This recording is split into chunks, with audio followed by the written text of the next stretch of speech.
Amém. Bom dia! Obrigado, banda. Valeu demais. Que bom estar aqui novamente em pouco tempo. Amém. Deus proporcionou esse encontro também, eu creio nisso. Obrigado, pastor Felipe. Obrigado, Michela. E eu espero que aquilo que o Senhor tem para compartilhar essa manhã, ele alcance seu coração. Amém?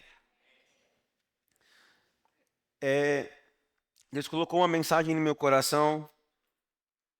E essa mensagem, ela nasceu no meu coração na minha última matéria, que eu ministrei na escola bíblica, falando um pouco sobre o lugar aonde eu e você nunca deveríamos ter saído. E eu queria compartilhar com você sobre esse lugar. E você pode falar comigo assim, ó, o Éden é o meu lugar. Amém? Eu queria que você fosse comigo lá em Gênesis capítulo 2, verso 15. Gênesis 2, 15. É muito bom estar aqui em Osasco, viu? É muito bom. Eu acho sensacional passar ali por São Paulo, né? Tá ali, aí passamos ali o viaduto. Seja bem-vindo a Osasco. Amém? É uma bênção estar aqui. É um privilégio. Gênesis 2, verso 15, diz o seguinte: O Senhor Deus tomou o homem e o colocou no jardim do Éden para cultivar e guardar. Olha que interessante. Você deve ter ouvido aqui, né? E ouve, né, várias vezes que Deus criou o homem à sua imagem e à sua semelhança. E Deus, quando cria o homem à sua imagem e à sua semelhança, Deus coloca o homem no jardim do Éden. Eu brinco com as pessoas quando eu vou pregar essa mensagem, quando eu vou falar algo do tipo, que o Éden é o quarto que Deus criou para colocar os seus filhos. E nesse quarto tinha tudo o que os filhos precisavam.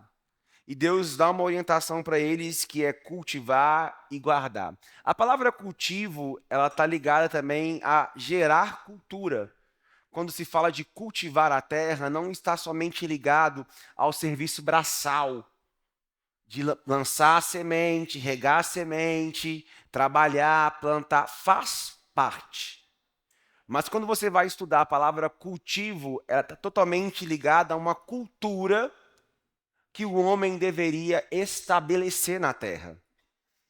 Então Deus cria o homem, coloca o homem no jardim do Éden e fala: cria uma cultura. Traga para a terra a cultura de onde você veio, da sua origem. Estabeleça na terra a cultura dos céus. Estabeleça na terra a cultura a qual você foi criado e de quem você foi criado. E não só isso, guarde, proteja, defenda, blinde aquilo que é seu. Amém? Então Deus colocou o homem nesse lugar. Nesse lugar o homem era suprido, nesse lugar o homem era guardado. E Deus coloca o homem no jardim. Eu sei que quando você vai estudar a palavra Éden de cara, né? Quando você dá até um Google lá, vai falar assim que significa paraíso. Ou quando você tem um pouquinho mais de curiosidade, você descobre que a palavra Éden significa lugar de delícias.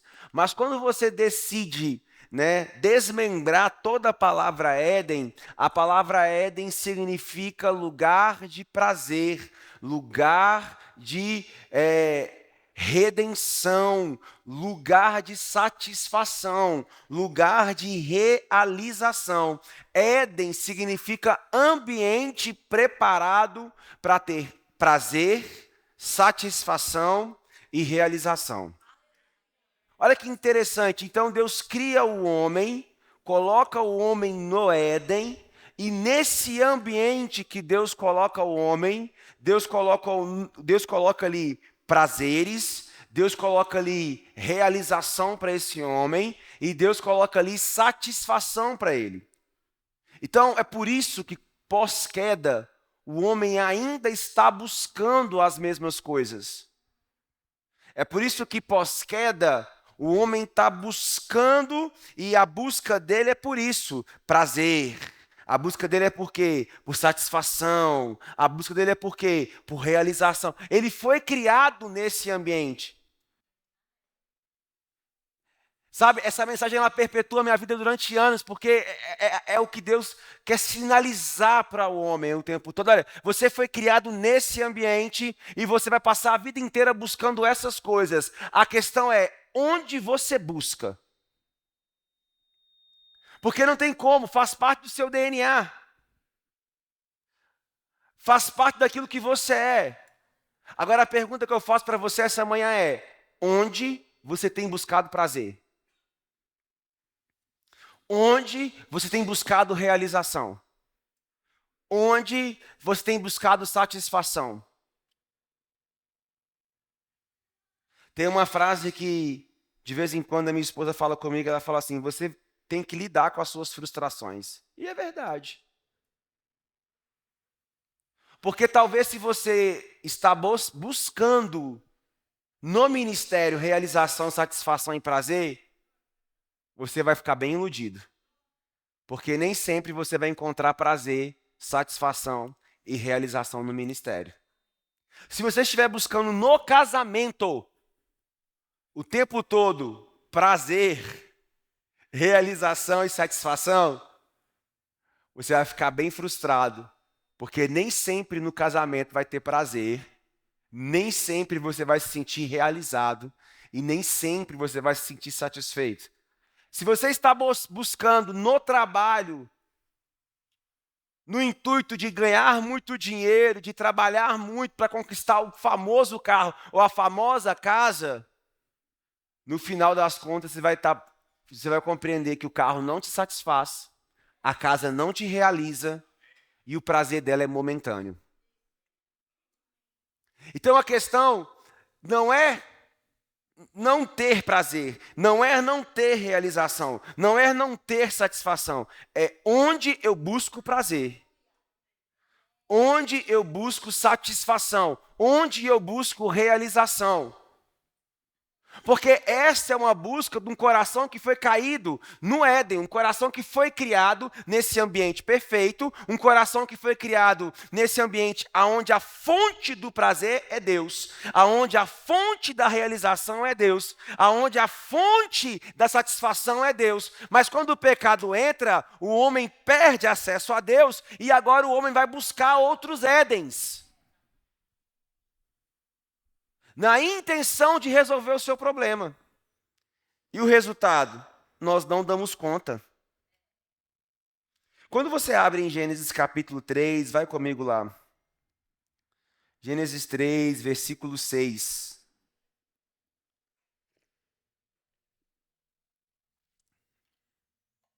Vendo a mulher que a árvore era boa para se comer, agradável aos olhos, desejável para dar entendimento, tomou do seu fruto e comeu, e deu também ao seu marido, e ele comeu. Basicamente, isso aqui João vai relatar lá em sua primeira carta, ele vai detalhar esse momento aqui da queda, e ele detalha de forma mais prática e mais objetiva em 1 João, no capítulo 2, nos versos 16 e 17. Ele vai dizer: porque tudo que há no mundo, os desejos da carne, a concupiscência dos olhos e a soberba da vida não procede do Pai, mas procede do mundo. Ora, o mundo passa como também os seus desejos, mas aquele que faz a vontade de Deus permanece para sempre. E João está basicamente relatando aqui a queda no Éden. Ele está dizendo assim, olha, o homem viu.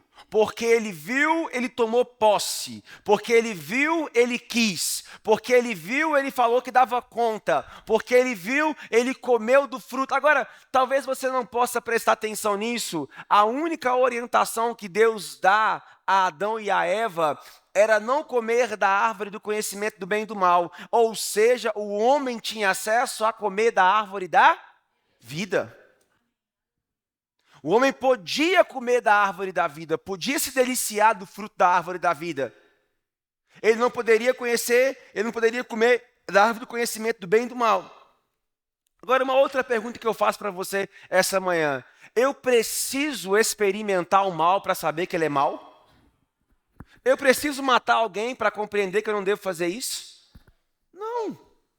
O homem não tinha a necessidade de experimentar o mal para saber que o mal era mal.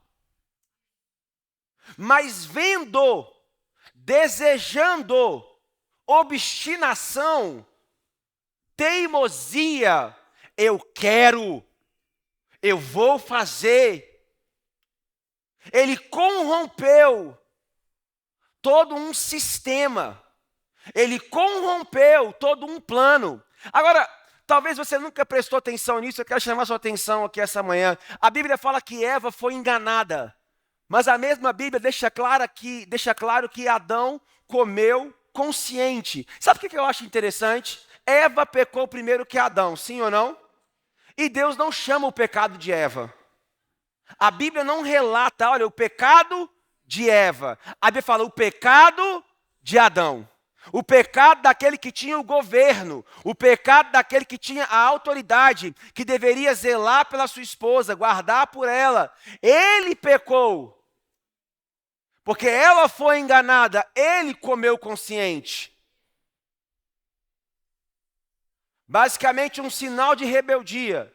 Eu e essa mulher que você me deu, porque eu não pedi, é o que ele fala, você deu porque você quis. Agora nós somos os donos desse mundo caído. Só que é uma grande mentira. Porque com a desobediência, sabe, eu ontem estava lendo, é por isso que a gente tem que ler os livros novamente, ler novamente. A minha sogra, ela é como eu, ela é fã de Joyce Meyer, e ela tem todos os livros lá.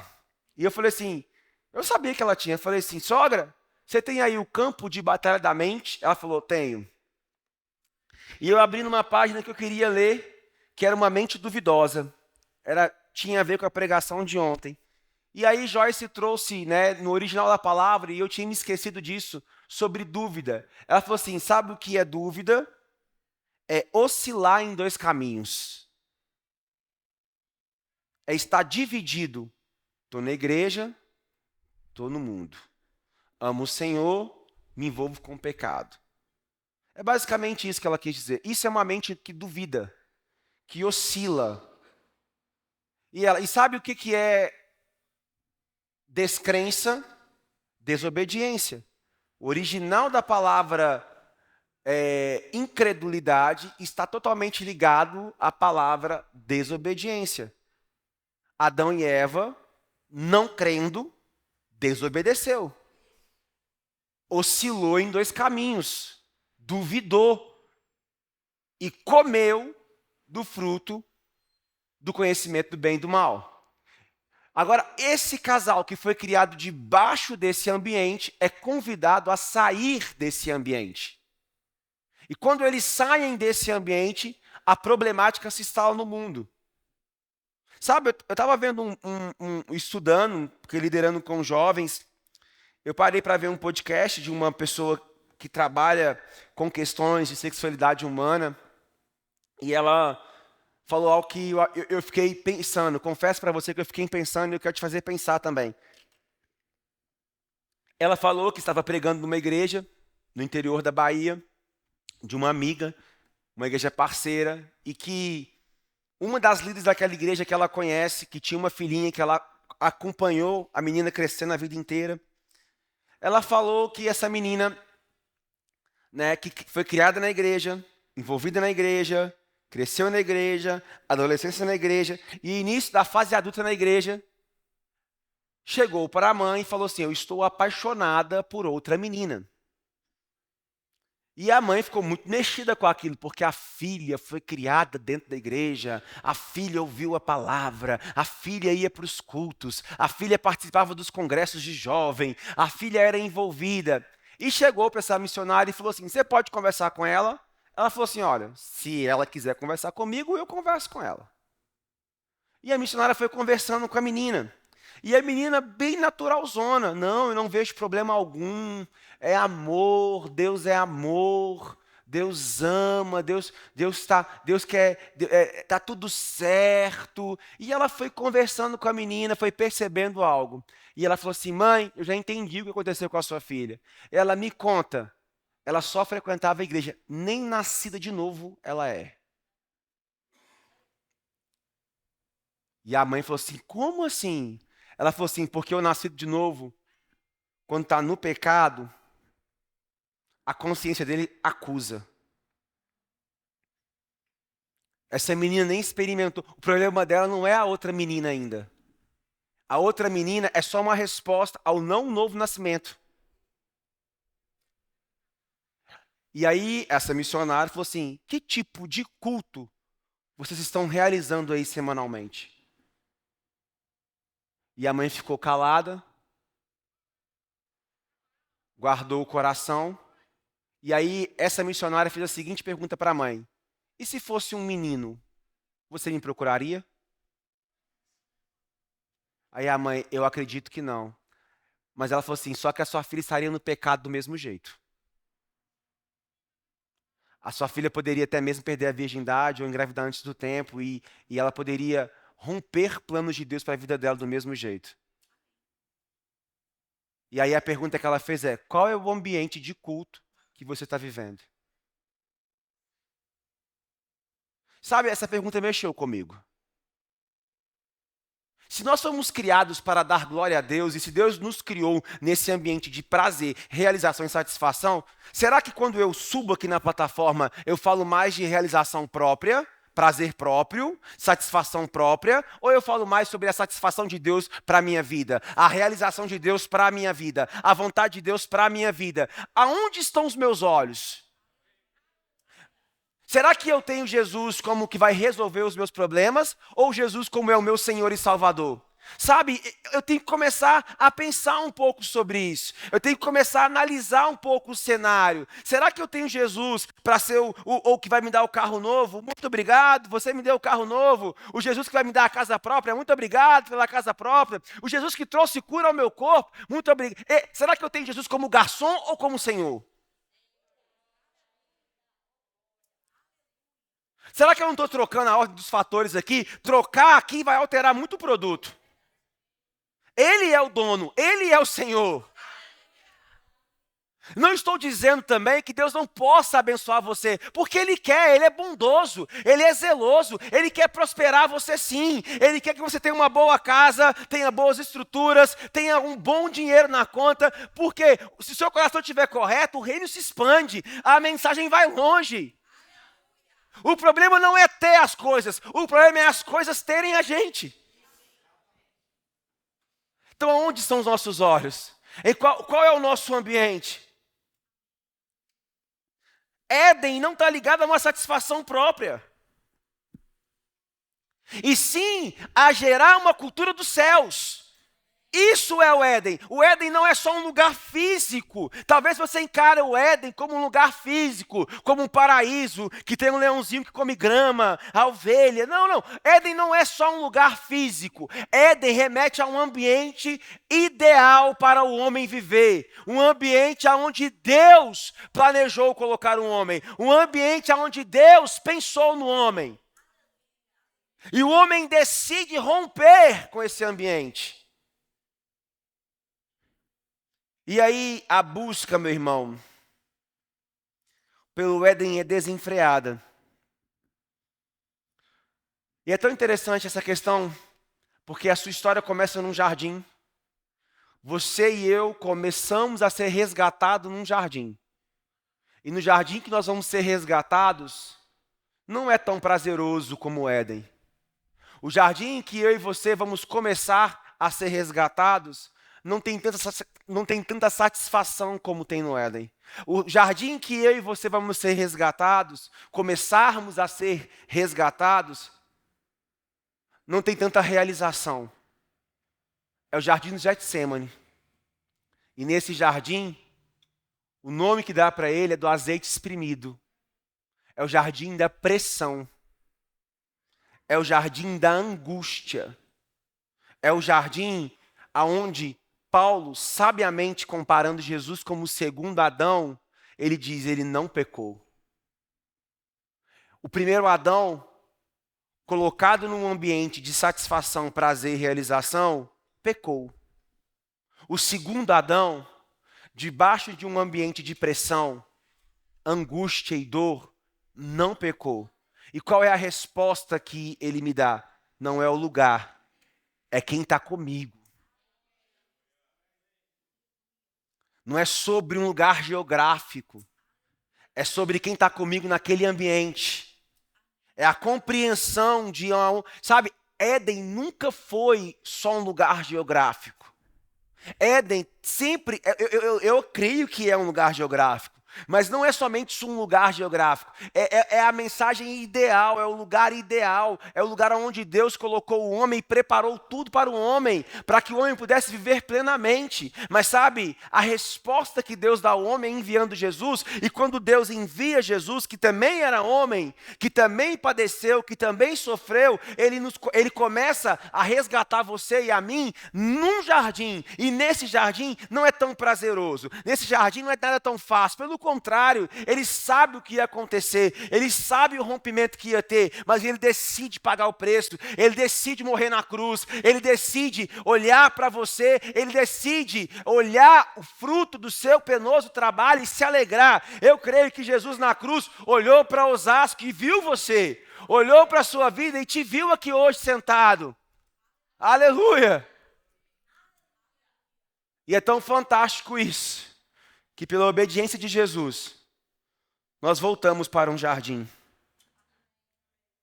Abre comigo em Apocalipse capítulo 22. Apocalipse 22.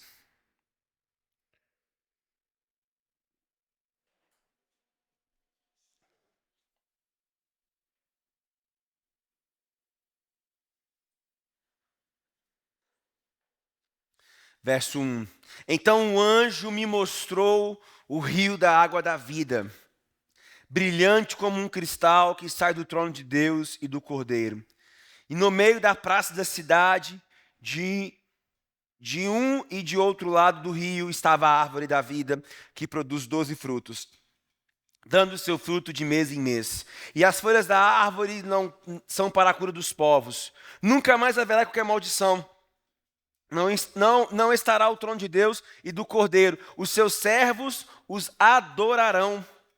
Então já não haverá noite e nem precisarão de luz, de lamparina, nem da luz do sol, porque o Senhor Deus brilhará sobre eles e reinarão para todo sempre. Contemplarão a sua face e na sua testa está gravado o nome dele. Então o anjo me disse: essas palavras são fiéis e verdadeiras. O Senhor, os Deus dos Espíritos dos profetas, enviou o seu anjo para mostrar aos seus servos essas coisas que em breve devem acontecer. Eis que venho sem demora.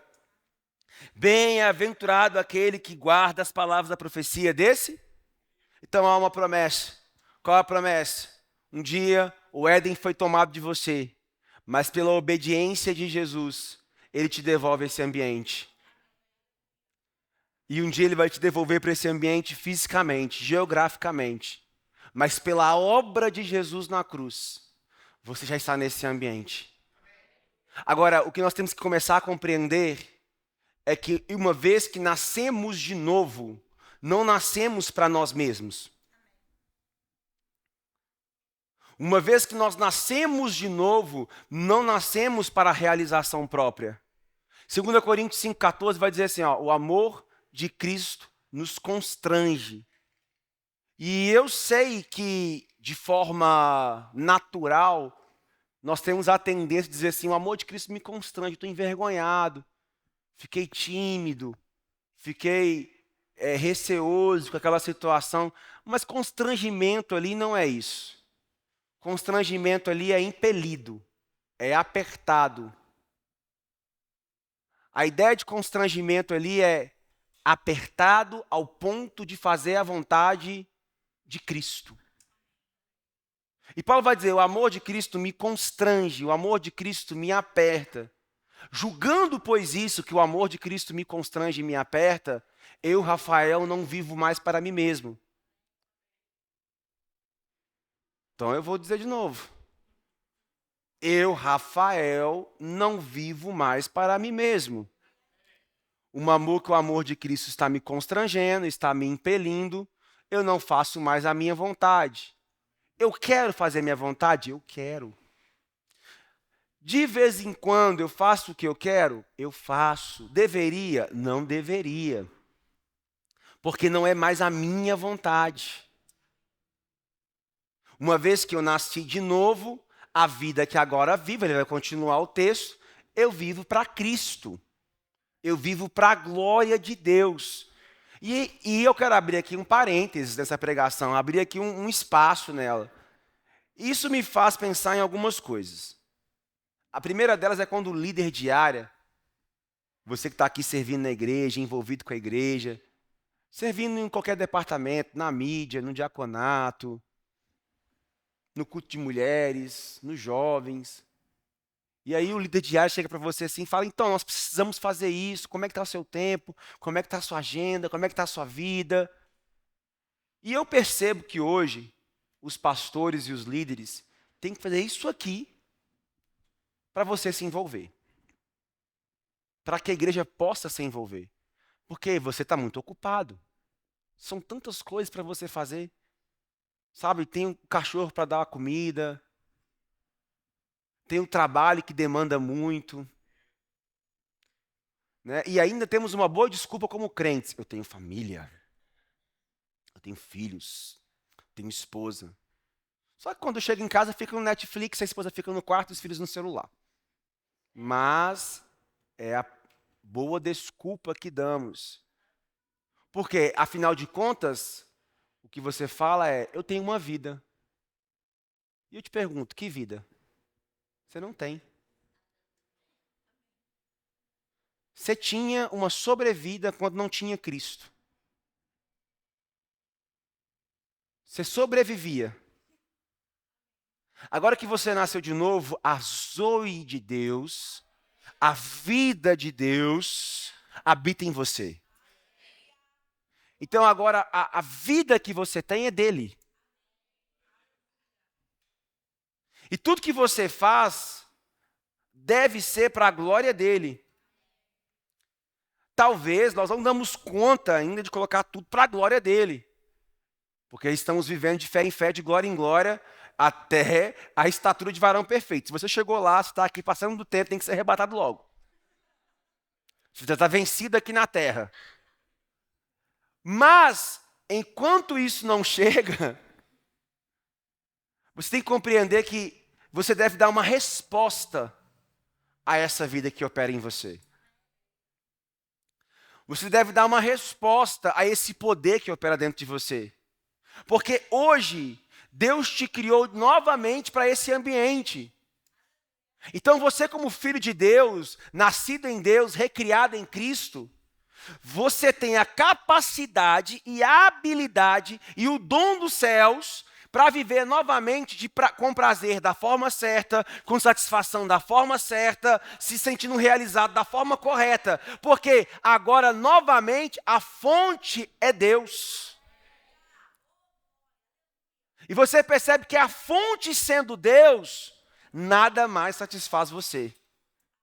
Somente Ele. Somente Deus consegue dar conta dos nossos problemas. Somente Deus consegue dar conta dos nossos nós. Ele consegue desfazer cada um deles. Nós precisamos então compreender que nós somos criados a partir desse ambiente. Só que qual que é a parte prática dessa mensagem que eu acredito? É uma coisa que eu sempre falo e eu sempre bato na tecla. O problema da turma que vive em 2023, e eu estou nessa turma, é que nós estamos vivendo o processo contrário de Adão. Adão, quando pecou, saiu do ambiente de prazer, saiu do ambiente de realização, saiu do ambiente de satisfação. Adão teve que aprender a viver sem Deus. E nós estamos no processo contrário. Nós estamos aprendendo a lidar com Deus. A lidar com essa zoe que opera em mim, com essa vida que opera em mim. E dá trabalho, porque o meio, o contexto, a cultura, né? O Brasil é muito assim. Se você chega no Rio de Janeiro, tem aqui os pastores carioca, né? Eu no Rio eu tô suave, irmãos. Porque eu falo alto e não tem carioca que fala baixo. É um ou outro, graças a Deus. Então assim, eu chego no Rio de Janeiro, tá maluco? E aí? E eu fico sossegado. Porque eu não vou ser julgado por ter um tom de voz um pouco acima. Entendeu? Aí eu me sinto em casa, porque eu fico assim, gente, falo mais baixinho aqui. Eu estou bem naquela região. Mas quando você está em São Paulo, por exemplo, o paulista ele é meio... sim, pois não, bom dia. Né? O contexto familiar que eu estou, o tempo todo eles falam comigo, fala baixo. Eu falo, eu tento, gente, espera aí. Eu não consigo ainda. Meu tom de voz já é alto. Eu tento. Mas sabe de uma coisa, irmãos? Quando você começa a compreender que aonde o Senhor te colocou, aonde o Senhor te inseriu, você vive não mais para si mesmo. Você vive para a glória de Deus.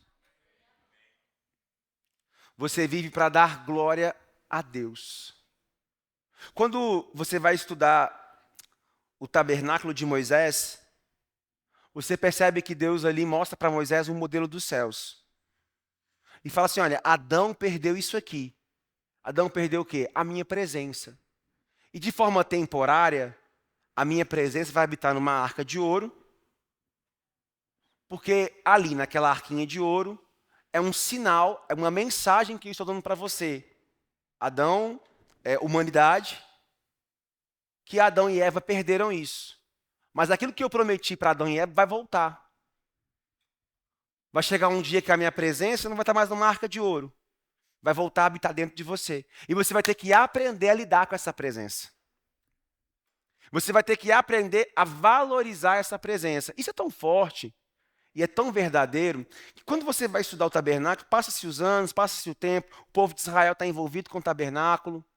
Chega o tempo do sacerdote Eli, ele tem 2 filhos, Ofni e Finéias. Eles não são crentes, são bagaceira, filho de Belial.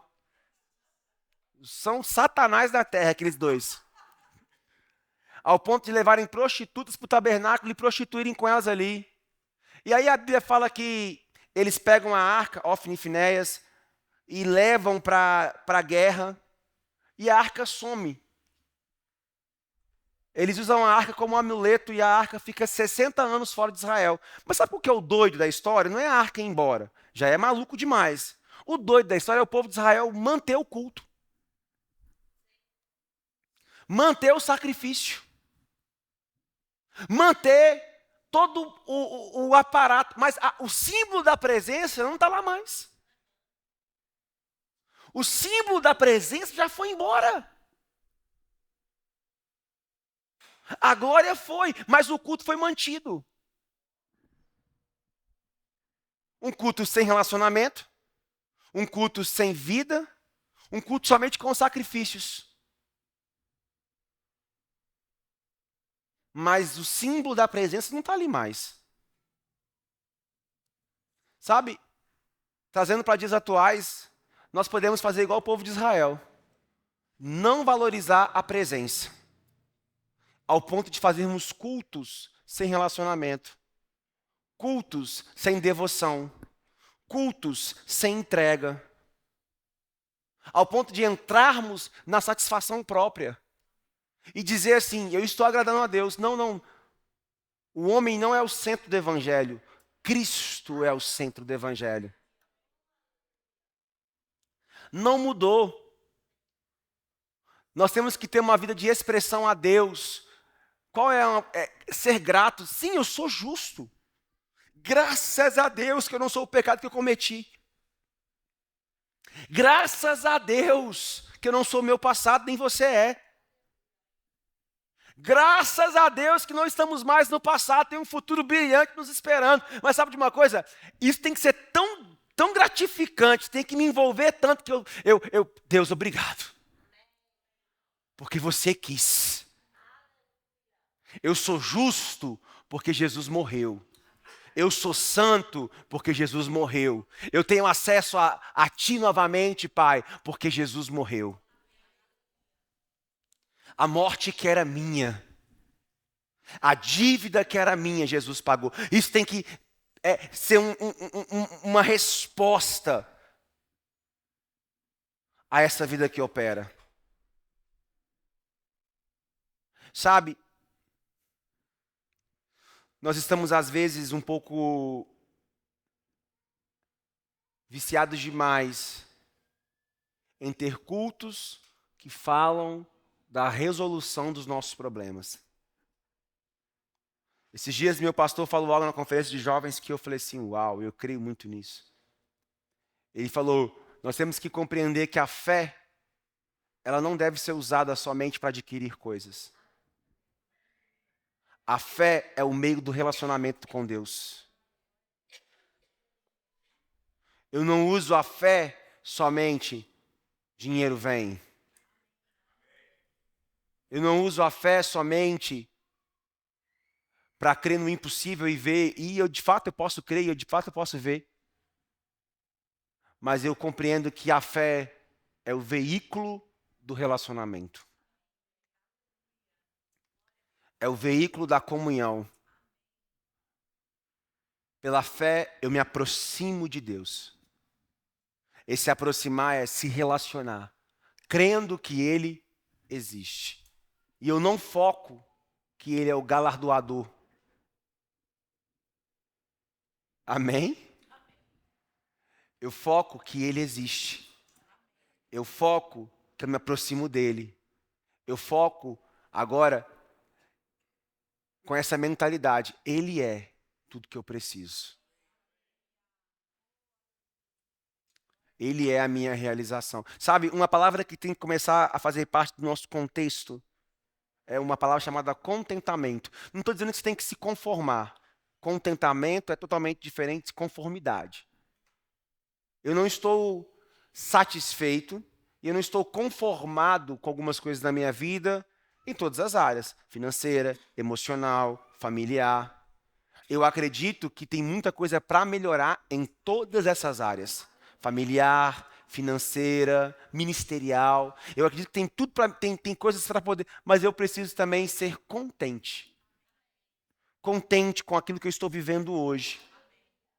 Confiando que esse é o melhor de Deus para hoje. Sabe, isso não é você não, eu continuo crendo que Deus vai fazer grandes coisas na minha vida. Mas talvez, de uma forma exagerada, eu possa te ensinar a buscar Deus somente para ter algo. E eu quero te ensinar essa manhã que você tem que sim buscar Deus, não para ter algo, mas que Ele já é tudo que você precisa. E ser contente com aquilo que está sendo feito hoje.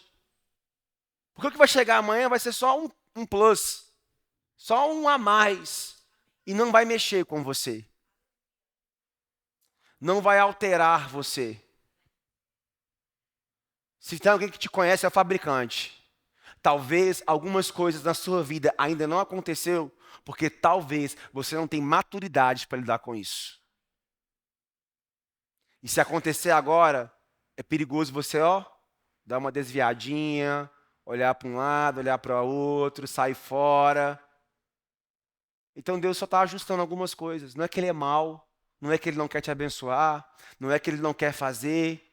Não, não, não. Ele te ama tanto que Ele está só aqui, dando alguns ajustes, dizendo para você assim, ei, eu sou o seu prazer.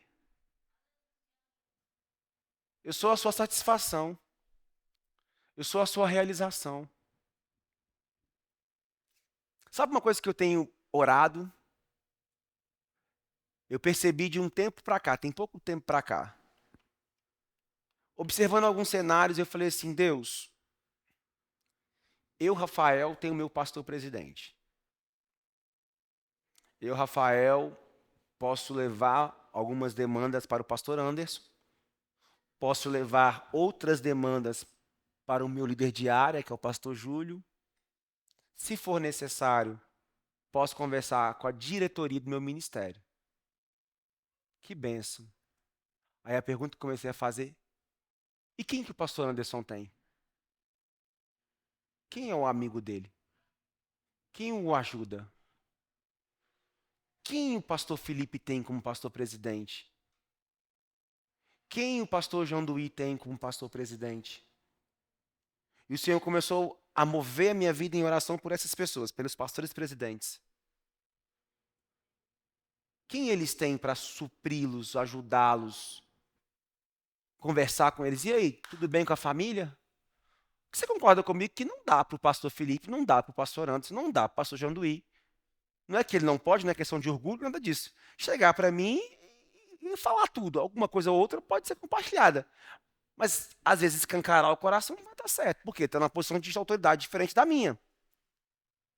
Aí a pergunta que Deus me fez, e eu vejo que foi o Espírito Santo, quem eles têm? E aí Deus me moveu, está me movendo em oração por alguns pastores presidentes do nosso ministério. E eu estou orando por eles.